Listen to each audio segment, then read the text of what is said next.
akin. Linisin mo sana ang aking karuhan at patawarin mo ang aking kasalanan. Ako'y kaawaan, o mahal kong Diyos, sangayon sa iyong kagandahang loob. Mga kasalanan ko'y iyong bawiin, ayon din sa iyong pag-ibig sa akin. Sa ngalan ng Ama, ng Anak at ng Espiritu Santo, Amen. sumainyo ang Panginoon. At sumainyo rin. Mga kapatid, inuumpisahan natin ang panahon ng Kwaresma sa pamamagitan ng pagkakabit ng abo sa ating mga noo. Pinapaalala sa atin na tayo ay galing sa lupa at babalik sa lupa. Mga kapatid, huwag nating sayangin ang ating natitirang oras at panahon dito sa mundo sa paggawa ng mali. Magpasalamat tayo dahil kahit na hindi tayo karapat-dapat, binigyan tayo ng buhay ng Diyos, binubuhay tayo ng Diyos, at nililigtas tayo ng Diyos. Sa pagmamahal ng Diyos sa atin, gitna ng ating mga pagkakasala sa Kanya, gusto pa rin niya na tayo ay maiuwi sa Kanyang kaharian sa langit. Sa pamamagitan ng kamatayan ng Kanyang anak, tayo'y nalinis na. Kaya mga kapatid, naway huwag natin piliin na magkasala. Tayo'y magpakumbaba, tayo'y magbalik loob sa Diyos, tayo'y makiwangis pa kamukha ng ating Panginoong Hesukristo. Sa banal na misang ito, pagsisihan natin ang napakaraming beses na kung saan nakalimutan nating maging kamukha ng Diyos, maging mabuti at maging mapagmahal kamukha niya. Manalangin tayo. Ama naming makapangyarihan, ipagkaloob mong masimulan namin ngayon sa banal na pagkukusang magtiis ng kagutuman, ang pakikipagtunggalian bilang mga kapanig ni Kristo. Sa aming pagsugpo sa mga salungat, sa pamumuhay sa Espiritu, maging amin nawang sandata ang pagtitimpi sa sarili sa pamamagitan ni Jesucristo, kasama ng Espiritu Santo, magpa sa walang hanggan. Amen.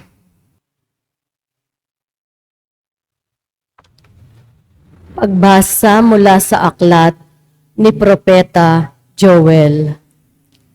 Sinasabi ngayon ng Panginoon, mataimtim kayong magsisi at manumbalik sa akin. Kayo'y mag-ayuno, manangis at magdalamhati. Magsisi kayo ng taos sa puso, hindi pakitang tao lamang. Magbalik loob kayo sa Panginoon na inyong Diyos. Siya'y may magandang loob at puspos ng awa. Mapagpahinuhod at tapat sa kanyang pangako. Laging handang magpatawad at hindi magpaparusa. Maaaring lingapin kayo ng Panginoon at bigyan ng masaganang ani. Kung magkagayon, mahahandugan natin siya ng ahing butil at alak. Ang trumpeta ay hipan ninyo sa ibabaw ng bundok ng Siyon. Iutos ninyo na mag-ayuno ang lahat. Tawagin ninyo ang mga tao para sa isang banal na pagtitipon. Tipunin ninyo ang lahat, matatanda't bata, pati mga sanggol, at maging ang mga bagong kasal. Mga saserdote, Kayo'y tumayo sa pagitan ng pasukan at ng dambana. Manangis kayo't manalangin ng ganito. Mahabag ka sa iyong bayan, O Panginoon. Huwag mong tulutang kami hamakit pagtawanan ng ibang mga bansa at tanungin, nasaan ang inyong Diyos? Pagkaraan, ipinamalas ng Panginoon na siya'y nagmamalasakit sa kanyang bayan. Ang salita ng Diyos. Salamat sa Diyos. Poon, iyong kaawaan, kaming sayo'y nagsisuway. Poon iyong kaawaan, kaming sayo'y nagsisuway. Ako'y kaawaan, o mahal kong Diyos, sang-ayon sa iyong kagandahang loob. Mga kasalanan ko'y iyong pawiin, ayon din sa iyong pag-ibig sa akin. Linisin mo sana ang aking karumhan at ipatawad mo yaring kasalanan. Poon iyong kaawaan, kaming sayo'y nagsisuway. Ang pagsalangsang ko ay kinikilala, laging nasa isip ko at alaala. Sa iyo lang ako nagkasalang tunay, at ang nagawa ko'y di mo nagustuhan. Poon iyong kaawaan, kaming sayo'y nagsisuway. Isang pusong tapat sa aking likhain. Bigyan mo, O Diyos, ng bagong damdamin. Sa iyong harapay, huwag akong alisin. Ang Espiritu mo ang papaghariin. Poon iyong kaawaan, kaming sayo'y nagsisuway. Ang galak na dulot ng iyong pagliligtas, ibalik at ako ay gawin mong tapat. Turuan mo akong makapagsalita at pupurihin ka sa gitna ng madla. Poon iyong kaawaan, kaming sayo'y nagsisuway.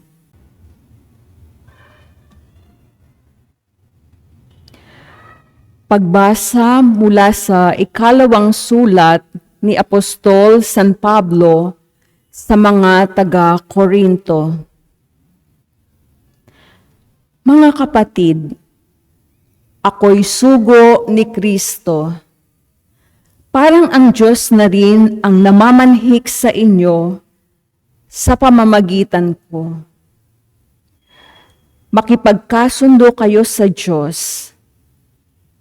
Hindi nagkasala si Kristo. Ngunit dahil sa atin, siya'y ibinilang na makasalanan upang makipag-isa tayo sa Kanya at mapabanal sa harapan ng Diyos sa pamamagitan niya. Yamang kami mga katulong sa gawain ng Diyos, ipinamamanhik namin sa inyo na huwag ninyong sayangin ang pagkakataong ibinibigay sa atin ng Diyos. Sapagkat sinasabi niya, sa kaukulang panahon ay pinakinggan kita. Sa araw ng pagliligtas, sinaklolohan kita. Tingnan ninyo, ngayon na ang panahong nararapat.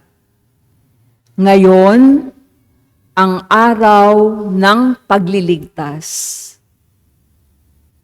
Ang salita ng Diyos. Salamat sa Diyos.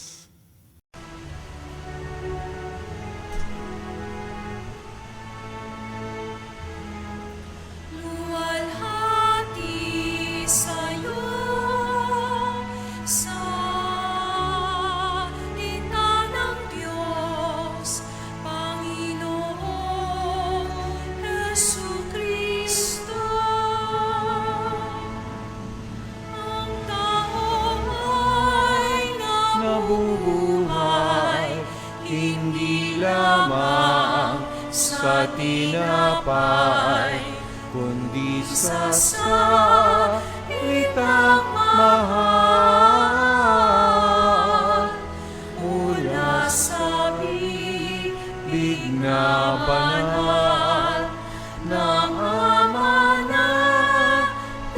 may kapal. Luwalhati sa'yo, salita ng Diyos, Panginoong Jesucristo.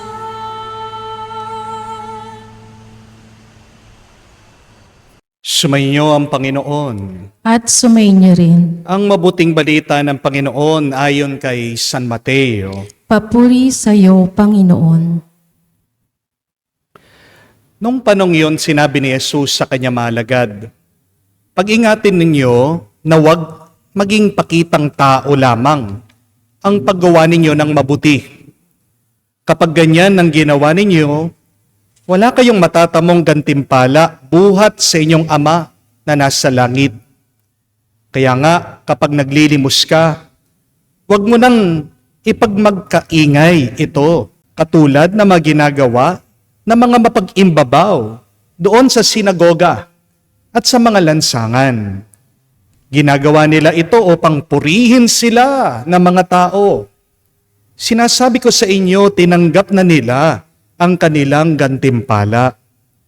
Ngunit kung naglilimos ka, huwag mo nang ipaalam ito kahit sa iyong pinakamatalik na kaibigan, upang malihim ang iyong paglilimos. At gagantihan ka ng iyong amang nakakakita ng kabutihang ginagawa mo ng lihim. At kapag nananalangin kayo, huwag kayong tumulad sa mga mapag-imbabaw. Mahilig silang manalangin ng patayo sa mga sinagoga at sa mga panukalang daan upang makita ng mga tao. Sinasabi ko sa inyo, tinanggap na nila ang kanilang gantimpala. Ngunit kapag mananalangin kayo, pumasok ka sa iyong silid at isara mo ang pinto. Saka ka manalangin sa iyong amang hindi mo nakikita. At gagantihan ka ng iyong amang nakakakita ng kabutihang ginagawa mo ng lihim. Kapag nag-aayuno kayo, huwag kayong magmukhang malungkot tulad ng mga mapag-imbabaw. Hindi sila nag-aayos upang malaman ng mga tao na sila'y nag-aayuno. Sinasabi ko sa inyo, tinanggap na nila ang kanilang gantimpala. Kapag ikaw ay nag-aayuno, mag-ayos ka ng buhok at maghilamos upang huwag mapansin ng mga tao na nag-aayuno ka. Ang iyong amang hindi mo nakikita, ang siya lamang nakakaalam nito. Siya na nakakakita ng kabutihang ginagawa mo ng lihim, ang gaganti sa iyo. Mga kapatid, ang mabuting balita ng ating Panginoon. Pinupuri ka namin, Panginoong Hesukristo. Magandang araw po muli sa inyong lahat. Meron pong isang kwento tungkol sa isang pari. Nung minsan, Kwaresma, Ash Wednesday din po. Dahil napakarami pong mga tao, lumapit ang isang matandang lay minister sa kanya. Sabi po nitong matanda, Father, tulungan ko na po kayo. Tuwang-tuwa naman po itong pari dahil mapapadali ang kanyang trabaho, hindi po ba?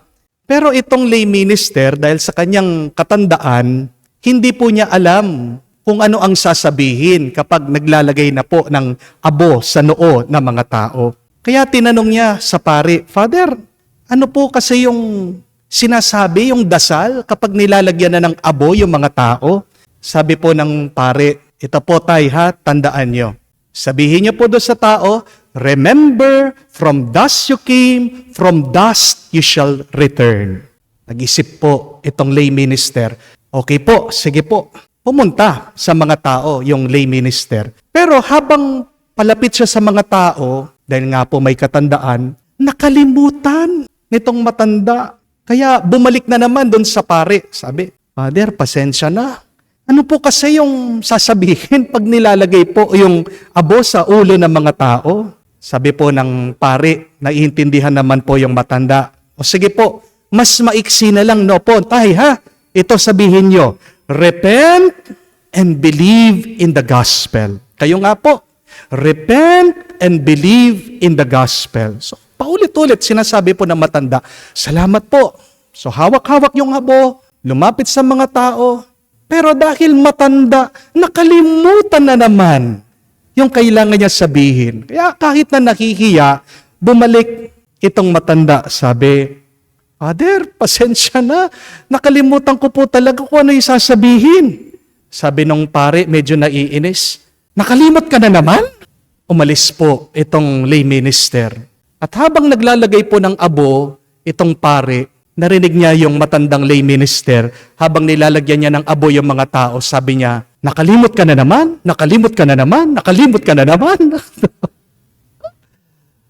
Mga kapatid, kayo, baka nakalimot na naman kayo. Amen? Mga kapatid, aminin natin, yan ang kahinaan natin.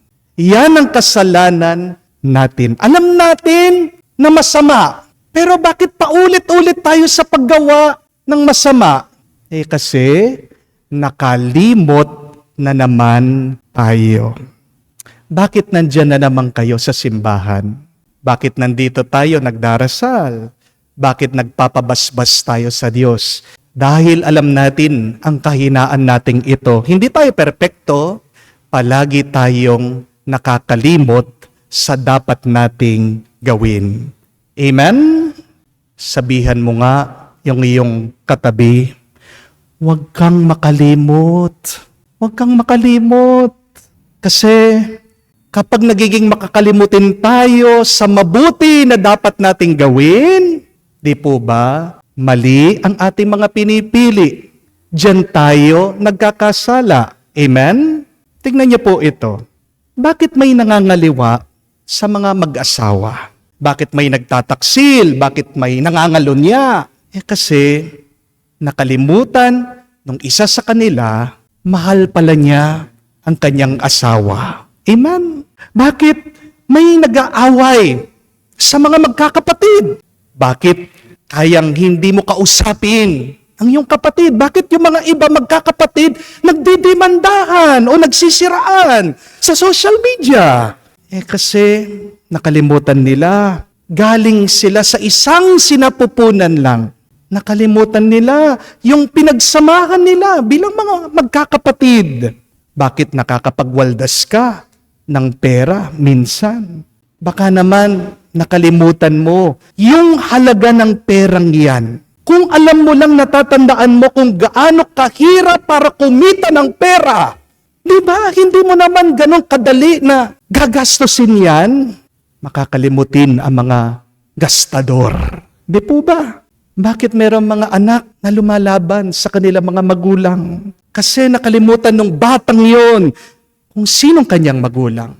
Nakalimutan ng batang yon ng kanyang magulang ay minahal siya, inalagaan siya. Nung sanggol siya, hindi siya pinapabayaan na ni isang lamok dumapo sa kanya. Nakalimutan ng batang yun yung pagmamahal ng kanyang magulang. Di po ba? Bakit inaabuso mo yung iyong katawan? Kasi nakalimutan mo na may kaluluwa ka. Bakit minsan hindi tayo nagsisimba o nagdarasal man lang? Baka nakalimutan nating magpasalamat sa Diyos sa maraming pagpapala at bendisyon na tinatanggap natin sa Kanya. Ang kasabihan nga, that forgetfulness is the sin of ungratefulness. Remember that. Forgetfulness is the sin of ungratefulness. Kita niyo po, ang ugat ng pagkakamali, ng pagkakasala, nag-uumpisa yan sa pagkalimot. At anong madalas na nakakalimutan natin? Na sa umpisa pa lang ng buhay natin, tayo'y ginawang mabuti ng Diyos. Kahit na tayo ay mula sa putik, di ba? Binigyan tayo ng Espiritu ng Diyos. Nung ginawa tayo ng Diyos, ang unang salita na lumabas sa kanyang bibig ay, very good. Pag nagkakasala tayo, nakakalimutan natin that we are very good. Pag nagkakasala tayo, nakakalimutan din natin that God is good. Mabuti ang Diyos. Kahit na yung iba sinasabi nila, pinaparusahan ako ng Diyos, masama ang Diyos. Talaga bang masama ang Diyos? Kasi kung talagang masama ang Diyos, dapat wala na sa atin ang buhay. Di po ba? Dapat pag nagkakasala ka, agad pinapatay ka na ng Diyos because remember what is written in the Bible that the wages of sin is death. Ang kabayaran ng kasalanan ay kamatayan. Tumutupad ang Diyos sa lahat ng kanya sinasabi. Pero dahil sa pagmamahal niya sa iyo, hindi kanya pinapatay. Hindi kanya kinukuha. My dear friends, remember these two things always so that we will always be good. We can do good always. First, remember you are good. But second, remember that God is good. Amen? Sabihan mo nga, yung iyong katabi, baka nakalimutan na niya, good ka talaga. Good ka talaga. Mamaya po, pagkatapos ng misa, pumunta po kayo sa salamin, tignan niyo yung sarili niyo, yakapin niyo yung sarili mo. O tap yourself, no? Tapik-tapikin mong yung sarili, sabihin mo, good ka talaga. Mabuti ka talaga. Kahit ang dami mo ng mga pagkukulang, kahit ang dami mo ng mga kasalanan, kahit marami ka na sinaktan na tao, hug yourself. Yakapin mo sarili mo. Paalaala mo, good ka talaga. Good talaga ako. Nakakalimutan ko lang ito. Di ba minsan sa buhay, kailangan meron lang magpaalaala sa iyo, kailangan meron lang magsabi sa iyo, smile ka naman. Di po ba nakakalimutan natin yan? Hindi ka aware, hindi ka mulat. Nakasimangot ka pala. Kasi masyado tayong maraming iniisip eh. Marami tayong mga inaalala sa buhay. Kaya nga, hindi natin napapansin, malungkot na pala tayo. Kung sino tayo, kung ano ang Diyos sa ating buhay, nakakalimutan natin dahil ang dami mong ginagawa. Very busy ka na. Amen? Baka yan ang problema. Kailangan lang mapaalaala sa atin. Baka nalimutan natin na mabuti talaga tayo. Amen? May kaibigan po akong pari, kwento niya, bago siya lumabas sa kanyang kwarto, may sinulat po siya doon sa pintuan niya. Ang nakalagay, ang nakakabit po ay, be good. Always be good. Kasi confess po nitong kaibigang kumpare, aminado naman siya talaga, na meron siyang mood swings. Minsan, di siya masaya. Minsan, umiinit ang ulo niya. Minsan, naiirita siya. Pero may pinag-uugatan po yun eh. Kasi mag-isa na lang po siya sa buhay. Yung pong mga magulang niya, wala na. He gets lonely. He gets sad.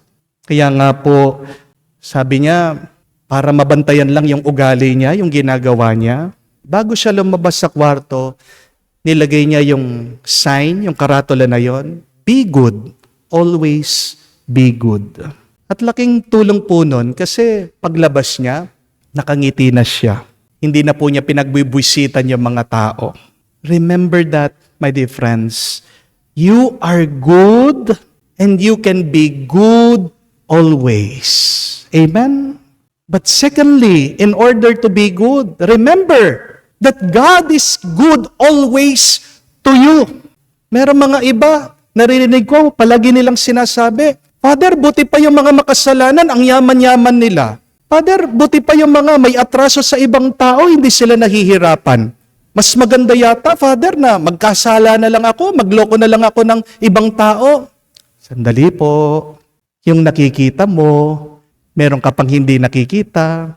Huwag kang agad maghuhusga, kapatid, dahil limitado lang yung nakikita mo, meron ka pang hindi nakikita, kala mo lang masaya sila. Pero, yung kinabukasan nila, hindi mo alam kung ano magiging bunga ng kanilang pagkakasala.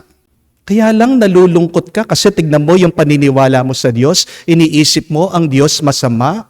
Pero all things work out for the good of those who trust in the Lord. Di po ba? Nakasulat po yan sa Biblia. Ayan, nakalimutan nyo na naman yan. Isang dahilan po yan, bakit naglalagay tayo ng krus na abo sa ating mga noo. Bakit sa noo? Para maalaala mo, para matandaan mo, para wag mong makalimutan ang katotohanan na ito. Ano po? Na ang abo ay tanda na tayo'y makasalanan. At ang krus ay tanda na kahit tayo'y makasalanan, tayo'y may tagapagligtas. Wow! Reflect on that. Hindi ka naman perpekto eh. Hindi naman sa lahat ng panahon, di ba? Mabuting ginagawa mo. But despite of your imperfection, despite of your sins, we have a loving God who saves you. Tandaan niyo po yun, ha? Krus na abo. Bakit abo? Makasalanan ka. Krus, tanda, nililigtas ka pa rin ng Diyos. The ash is a reminder that you are a sinner, and the cross is a reminder that we have a Savior despite of being sinners.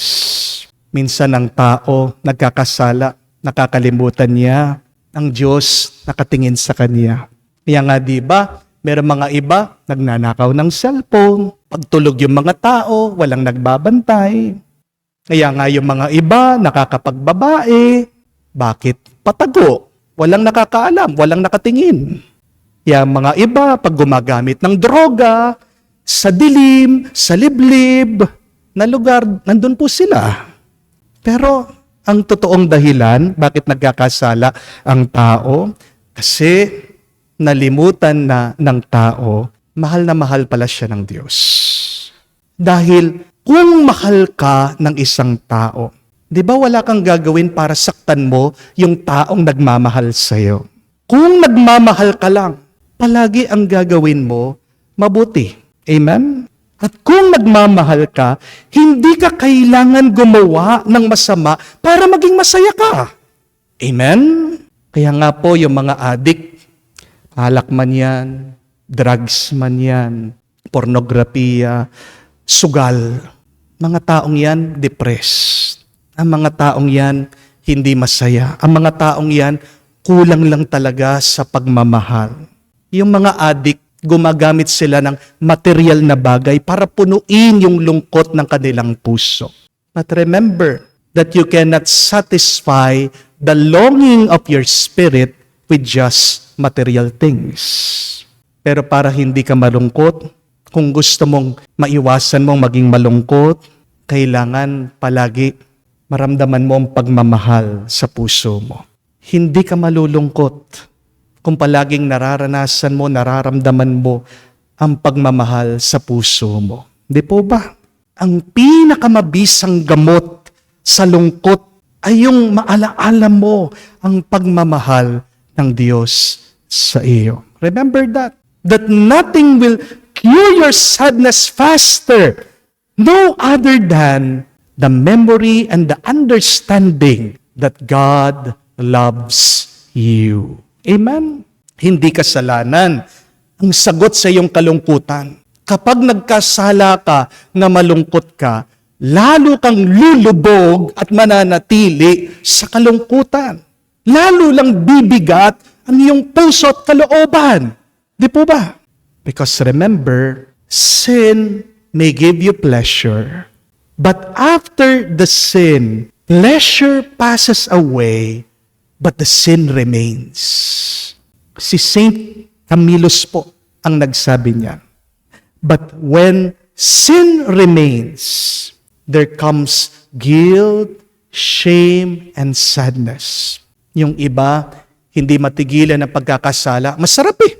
Aminin natin, di po ba? Masarap. Pero yung sarap na yan, panandalian lang. Pag nawala ng sarap, nananatili yung kasalanan, nahihiya ka, nagigilty ka, at nalulungkot ka. May sarap ang kasalanan, pero mas nagtatagal ang hiya at hirap diyan. Pansinin niyo po ito, kapag ang tao nakalimot sa Diyos, nagkakasala siya. Amen? Pero kapag ang Diyos nakalimot sa kasalanan ng tao, lumalaya siya.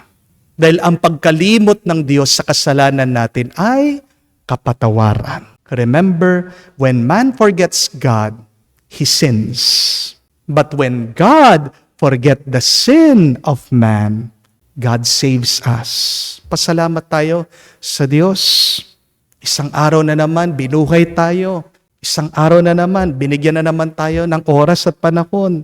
Sana kalimutan na natin ang ating mga pagkakasala. Talikuran na natin ang ating mga pagkakamali. Pasalamatan natin ang Diyos. Palaging nakakalimot sa ating mga kasalanan dahil sa pagmamahal niya sa atin. At para po maging mas mabuti tayo ngayon, tandaan natin at ipahayag ang katotohanan ito araw-araw. That I am good and God is good, sobra-sobra. Amen? Kayo nga po, I am good and God is good, sobra-sobra. Palakpakan po natin ang Panginoon.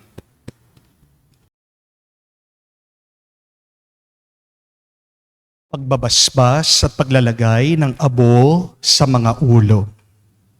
Minamahal na mga kapatid, manalangin tayo sa Amang May Kapal upang ang abo sa ulo natin ilalagay para ipahawatig ang pagbabagong buhay ay marapatin niyang gawaran ng kanyang pagpapala at malaking pagmamahal.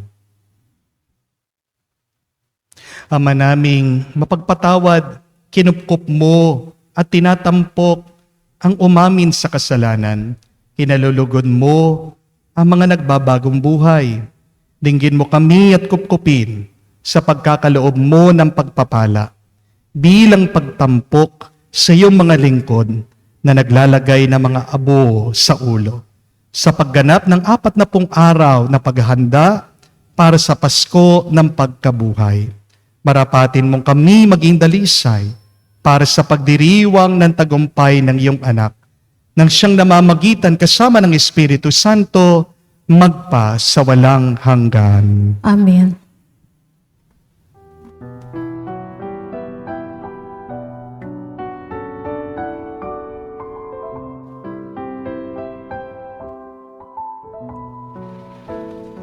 Magbagong buhay kayo at sa mabuting balita, sumampalataya. Amen.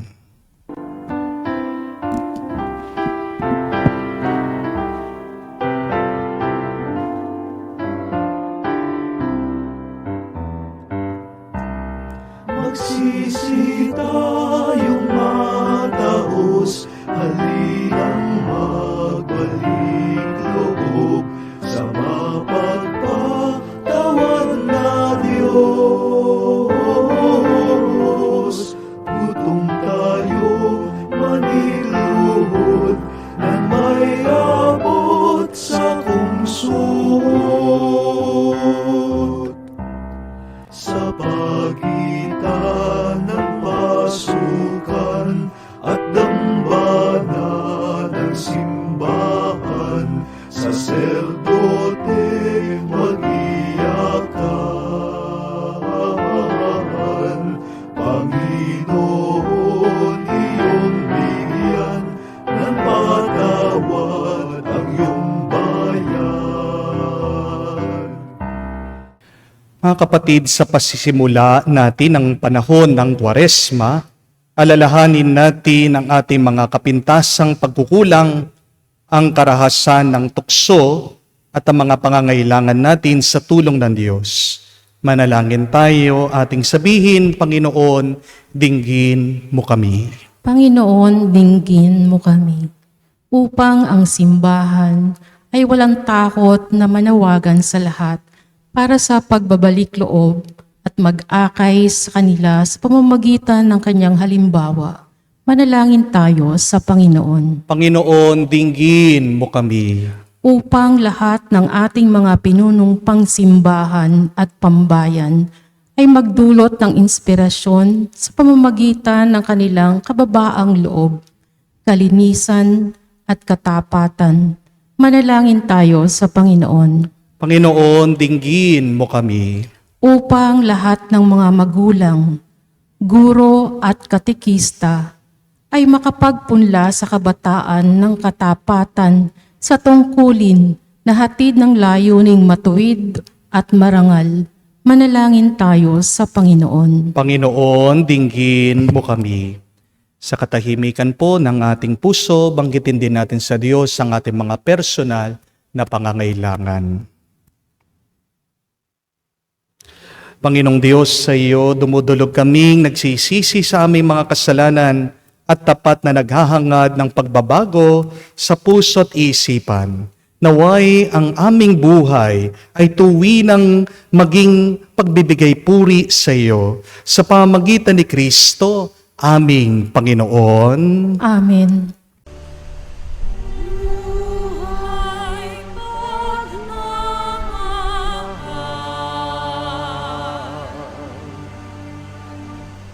alak at tinapay, sana'y tanggapin mo ang minamahal.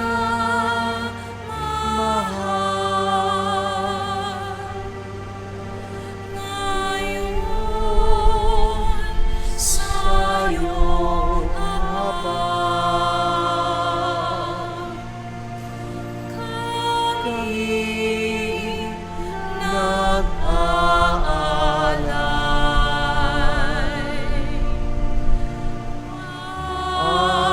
Alak at tinapay, alay ng iyong bayan.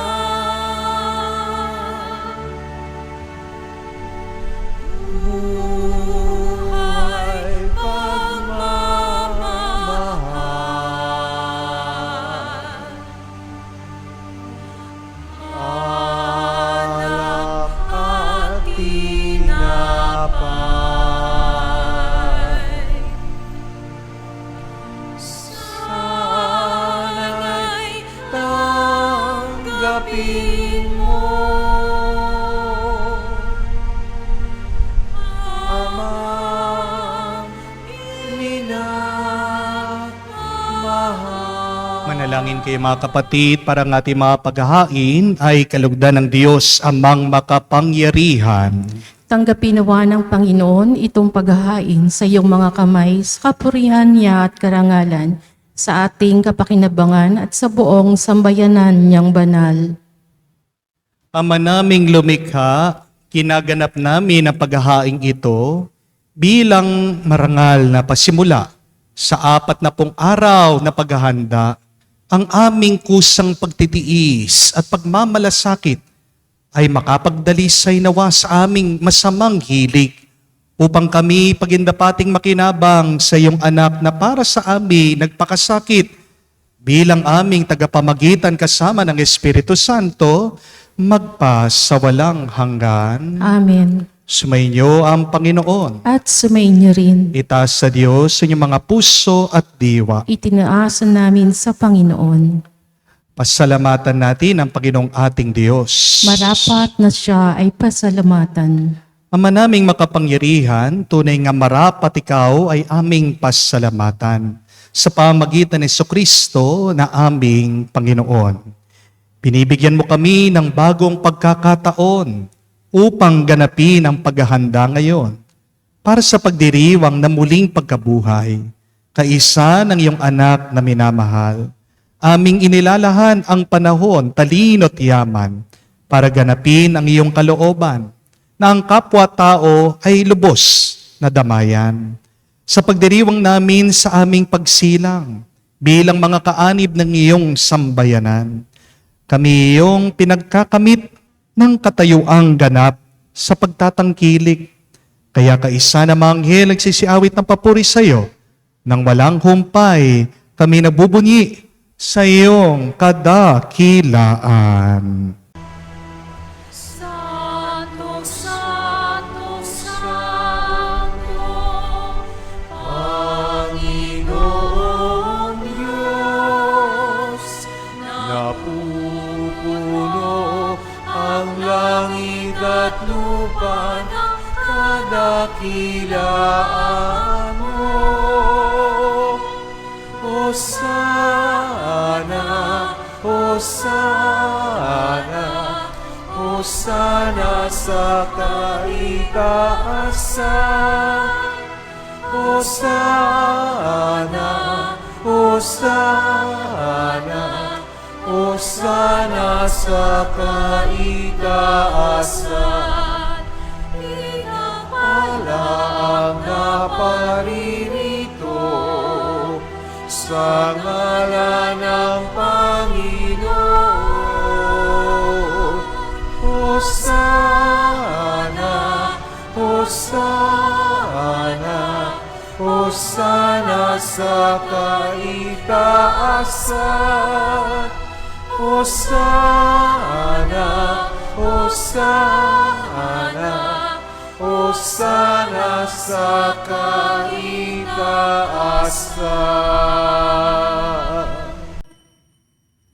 Ama naming banal, ikaw ang bukal ng tanang kabanalan. Kaya't sa pamagitan ng iyong Espiritu, gawin mong banal ang mga kaloob na ito, upang para sa amin, maging katawan at tugo ng aming Panginoong Heso Kristo. Bago niya pinagtiis ang kusang loob na maging handog, hinawakan niya ang tinapay, pinasalamatan kanya. Pinaghati-hati niya iyon, inabot sa kanya malagad at sinabi, "Tanggapin ninyong lahat ito at kanin. Ito ang aking katawan na ihahandog para sa inyo."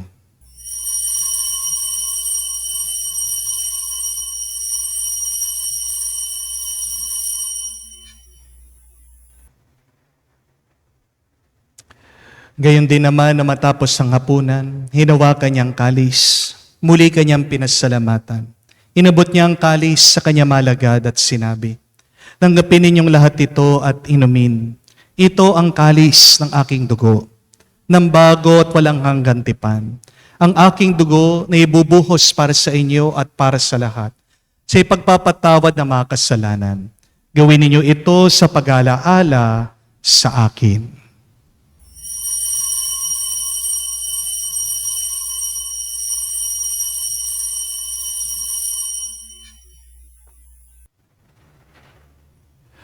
Ang misteryo ng pananampalataya.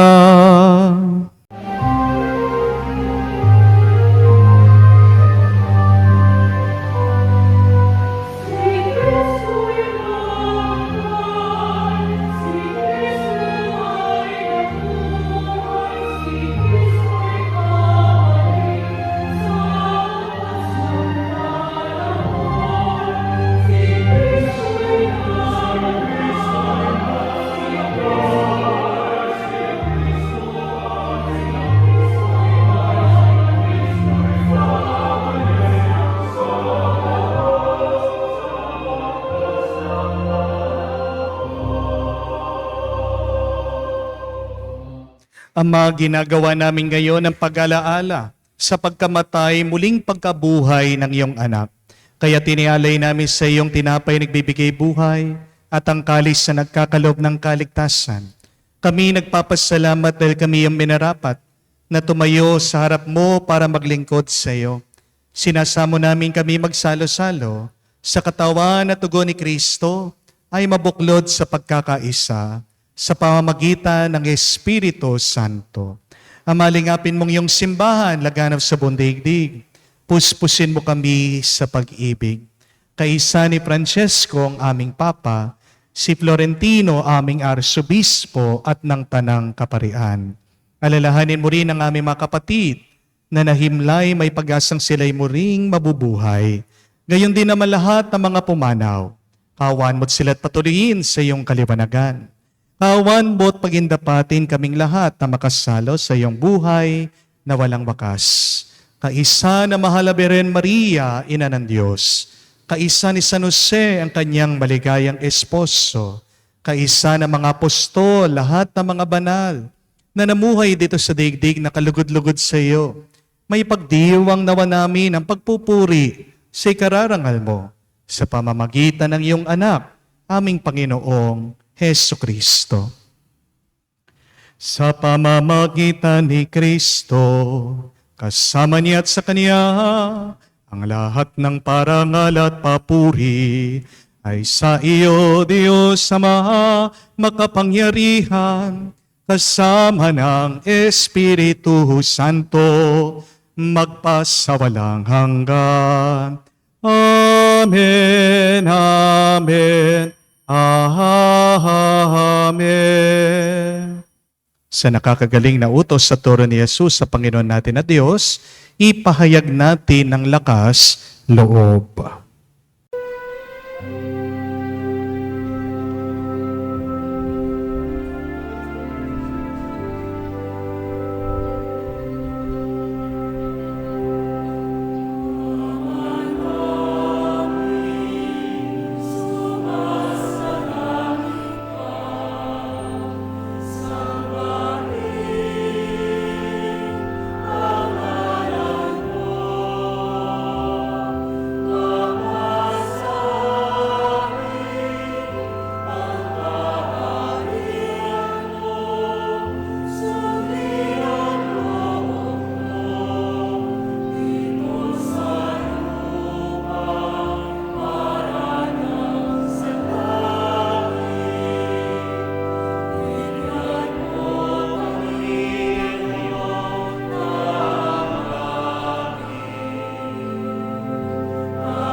Hinihiling namin kami yadyas sa lahat ng masama, pagkalooban ng kapayapaan araw-araw, ligtas sa kasalanan, ilayo sa lahat ng kapahamakan, samantalang aming pinanabikan ang dakilang araw ng pagpapahayag ng tagapagligtas naming si Heso Kristo. Sapagkat iyo ang kaharian at ang kapangyarihan at ang kapurihan magpakailanman. Amen. Panginoong Heso Kristo, sinabi mo sa mga apostol, kapayapaan ang iniwan ko sa inyo, ang aking kapayapaan binibigay ko sa inyo.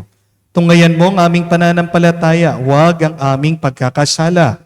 Pagkalooban mo kami ng kapayapaan at pagkakaisa ayon sa iyong kalooban.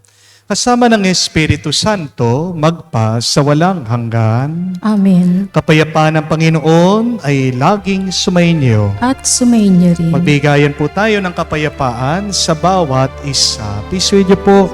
Kapayapaan po sa inyong lahat. Cordero ng Diyos na nag-aalis ng mga kasalanan ng sanlibutan, maawa ka sa amin.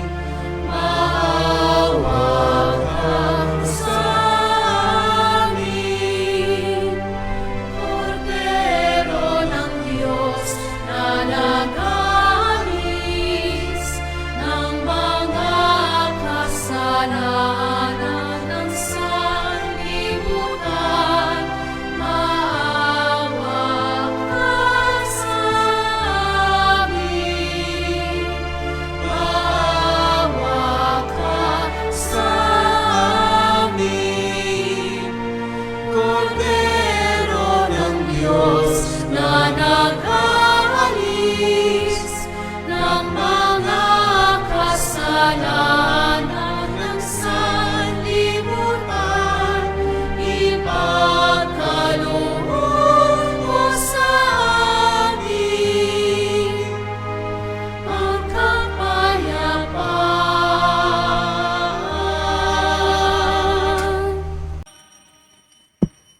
Mga kapatid, naririto ang ating Panginoong Yesukristo, ang Kordero ng Diyos, siyang nag-aalis sa mga kasalanan ng sanlibutan.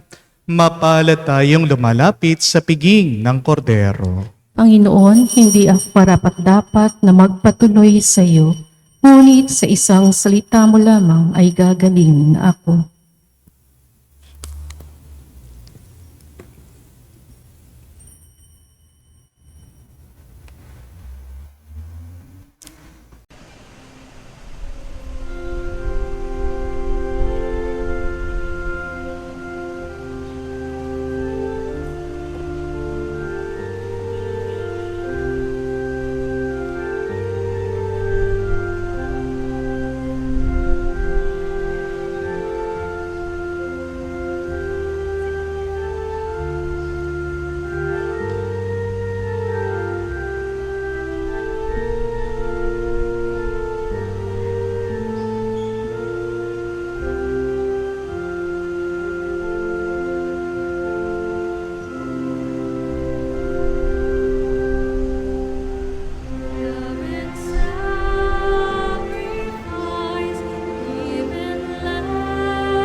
Manalangin tayo.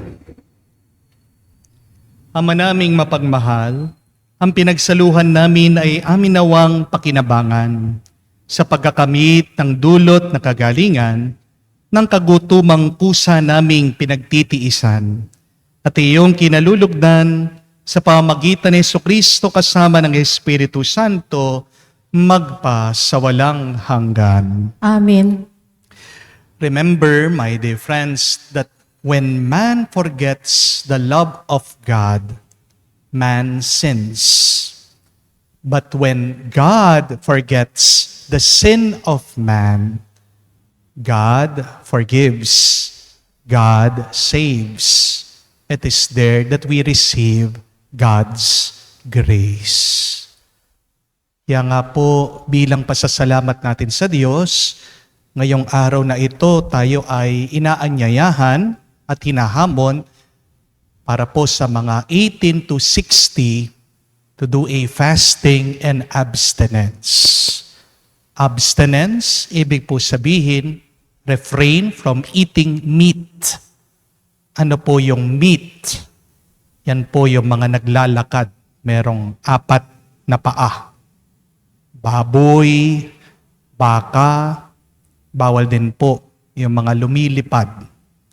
Chicken joy, bawal muna po. Fasting, ano pong ibig sabihin? Hindi po fast eating, ha? Fasting means you choose only one full meal today. Tandaan niyo po na tayo ay obligatory na mag-fasting lang for 2 times in a year. Ash Wednesday and Good Friday. Kung wala naman po kayong sakit, please do a fast. Pumili kayo saan yung buo na pagkain nyo. Full meal, ibig sabihin, meron kang kanin, meron kang ulam, meron kang dessert. Pero the rest of the day, pwede kang kumain ng biskuit, pwede kang kumain ng mani, mga maliliit-liit lang. Pwede kang uminom ng tubig. Hindi po tayo ganong ka-strict. Napakaluwang pa rin po natin sa ating pagsasakripisyo. Pero kung madali na lang ang hamon sa atin, hindi mo pa magawa, please try to look at your attitude. Look within yourself. You may have a problem. Ano ang problema ng taong ayaw sumunod? Siya'y may pride. Yan ang pagkakasala. Pero ang tao na marunong sumunod, what is the virtue there? That is humility. And God loves and blesses the humble person. Talagang nagpapasalamat ka sa Diyos ngayon. Pinapatawad ka sa kasalanan mo, pinagpapasensyan ka sa mga pagkukulang mo. Please, show it by your fasting and abstinence. Yan po ang aking assignment sa inyo. But for the whole Lenten season, there are another 2 more activities that we can do to show our love for the Lord, to show our repentance from our sins. Do not only fast, do not only abstain, but also help the poor. Magkawang-gawa po kayo. And pray. What is real prayer? You exchange your mind and your heart to God. You know that you truly prayed if you are being transformed by your prayer, being like God. How He thinks, how He speaks, how He treats other people. Pero ngayong araw na ito, sana po kayo ay mag-ayuno. Kayo po ay magsakripisyo sa pagkain. Dahil ang pinapakita natin sa Kanya, sa hindi pagkain, Panginoon, sa iyo lang ako'y nabubusog. Sa salita mo lang, punong-puno na ako, lumalakas na ako. Forget your sins and please remember, you are good and God is good, sobra-sobra. Sumayin niyo ang Panginoon. At sumayin niyo rin. Kayo basbasa ng Diyos, makapangyarihan sa lahat, sa ngalan ng Ama, ng Anak, ng Espiritu Santo. Amen. Ang ating misa ay natapos na. Umayaw kayo sa kapayapaan ni Kristo. Salamat sa Diyos.